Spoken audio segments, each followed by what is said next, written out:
আসসালামু আলাইকুম বিবস, সকলে কেমন আছেন? তো বিবস আসলাম এক এসি কাজ করার জন্য, একটি এসি কাজ করতে আসলাম। তো এসি ঠিক করে দিয়েছি। তো এসিতে অল্প সমস্যা ছিল, তো ঠিক হয়ে গেছে এসি। কিন্তু এখানে আসার পরে আমার এক দেশি ভাই বলতেছে যে আমি এটা অনলাইন থেকে কিনছি, এটা আমার চলে না।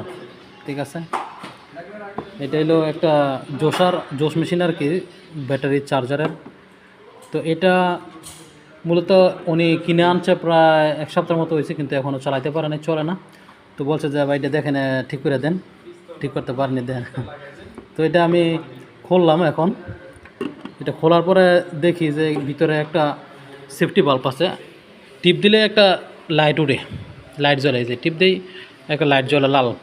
এখানে লেখা ওটা কি সেফটি লক, এখানে লেখা আছে কিন্তু। তো সেফটি লক লেখা আছে, লাল লাইট জ্বলে। তো আমি এখানে দেখালাম যে সেফটি লক অবশ্যই একটা থাকবে। তো এখানে আমি এটা খুলছি, রবারটা খোলার পরে নিচে ভিতরে দেখা যায় একটা সেফটি লক আছে। এই সেফটি লকটা খুললাম, ভিতরে দেখি যে সেফটি লকটা ভিতরের দিক গেলে সেফটি লকটা যেটা রবারের, এই যে দেখেন, এটা রবারের একটা সেফটি লক।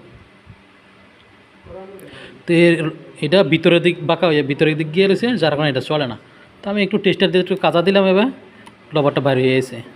ঠিক আছে, এরপরে এটা আবার বসায় দিলাম আগের মতো বসা দেওয়ার পরে এখন আবার চলে। তো কোনো কিছু করি না, সেফটি লকটা শুধু করছি, উঠাই দিছি টেস্টের দেওয়া। তো আমি বলতেছি যে ওনার কাছ থেকে এখন কত টাকা বিল নিতে পারি। ওই কিনছে এটা অনলাইন থেকে 26 রিয়াল দিয়া, 26 রিয়াল দিয়ে কিনছে। এখন কত টাকা ওনার কাছ থেকে বিল করতে পারি।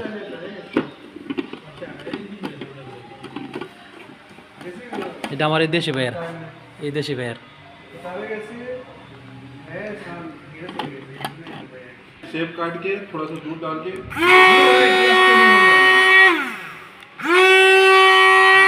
এখন এই সময়টা ঠিক হয়ে গেছে। ये ले रहा है।